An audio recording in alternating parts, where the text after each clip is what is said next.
जगदीश हरे स्वामी जय जगदीश रघुपाल चरण उपासक हरि का उपासक गति गति पावित रे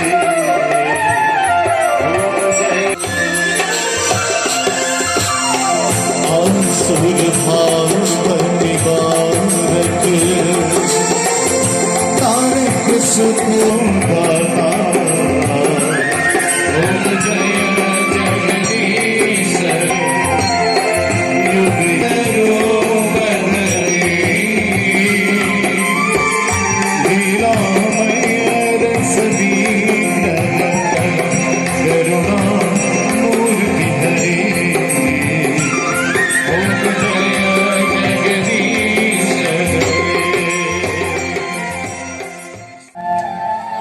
কাৰ্যসূচী আপোনালোক আজি এই কাৰণে ধন্যবাদ। আমি 11 এপ্ৰিলৰ পৰা 19 এপ্ৰিললৈকে আমাৰ এই কাৰ্যসূচী আমি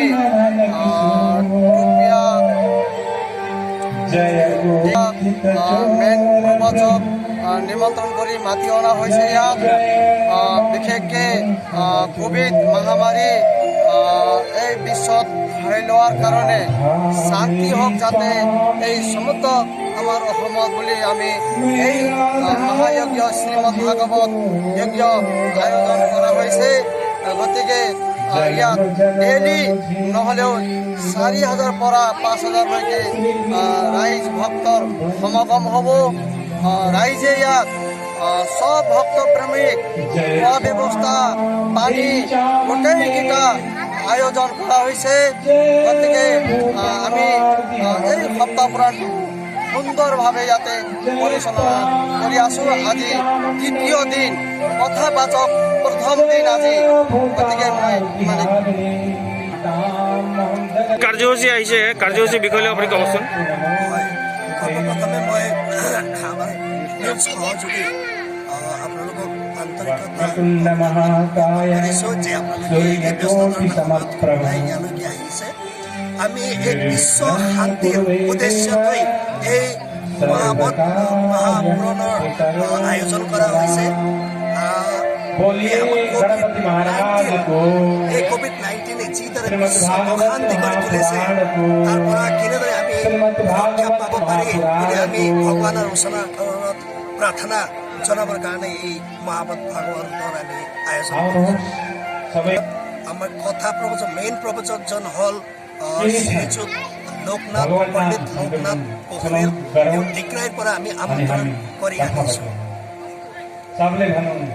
কেতিয়া সমাপ্ত হ'ব কাৰ্যসূচী আপোনালোকৰ? আমাৰ কাৰ্যসূচী 19 তাৰিখলৈকে চলিব। এইটো 11 তাৰিখৰ পৰা ষ্টাৰ্ট হৈছে আৰু 19 তাৰিখলৈকে চলিব। গতিকে আমি ইয়াৰে মাজত আমি কোভিড-19ক লক্ষ্য ৰাখি আমি কিছুমান নিয়ম আমি পালন কৰি আহিছোঁ। কোভিড-19ৰ কাৰণে আমি কি কৰিছোঁ, প্ৰত্যেকক আমি মাস্ক ব্যৱহাৰ কৰিবলৈ অনুৰোধ কৰিছোঁ, ভক্তসকলক অনুৰোধ কৰিছোঁ। আমাৰ ফ্ৰণ্ট গেটত আমি চেনিটাইজাৰৰ ব্যৱস্থা কৰিছোঁ। আমি চাবোন বা হাত ধোৱাৰ কাৰণে পানীৰ ব্যৱস্থা কৰিছোঁ, যাতে তেওঁলোকে হাত ভালদৰে পৰিষ্কাৰ কৰি মাস্ক পৰিধান কৰি সেই ভিতৰলৈ আহক, ইয়াৰ সুব্যৱস্থা কৰিছোঁ আমি।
হয় সেইকাৰণে আমাৰ সমাজ সংস্কাৰৰ কাৰণে আমি উদ্দেশ্য হাতত ৰখা হৈছে।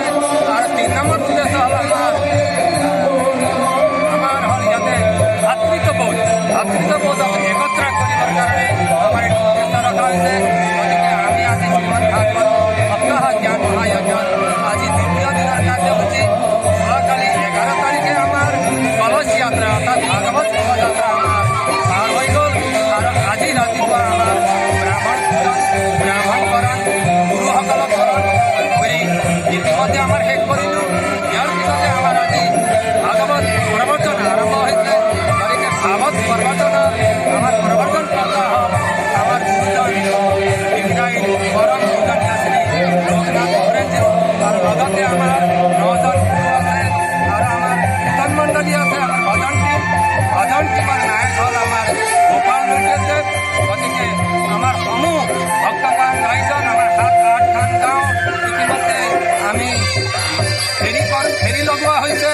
ইয়াৰ আগতো আমি প্ৰায় 20-25খন গাঁৱৰ ভক্তপ্ৰাণ ৰাইজক আমি ইয়ালৈ আমন্ত্ৰণ জনাইছোঁ।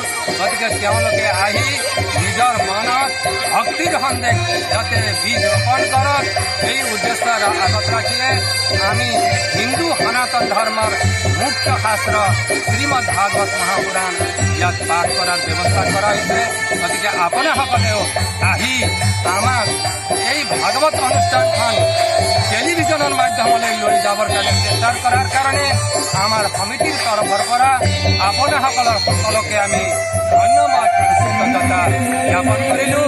প্ৰভু ভগৱন্তই আপোনালোককো ভৱিষ্যত জীৱনত কৃপা হওক আৰু এনেকুৱা অনুষ্ঠান যাতে বিশ্ব দৰবাৰত বা টেলিভিছনৰ মাধ্যমত লৈ যাবৰ কাৰণে সহায় সহযোগ কৰোঁ এই কামনা কৰি আমি দুআষাৰ বক্তব্য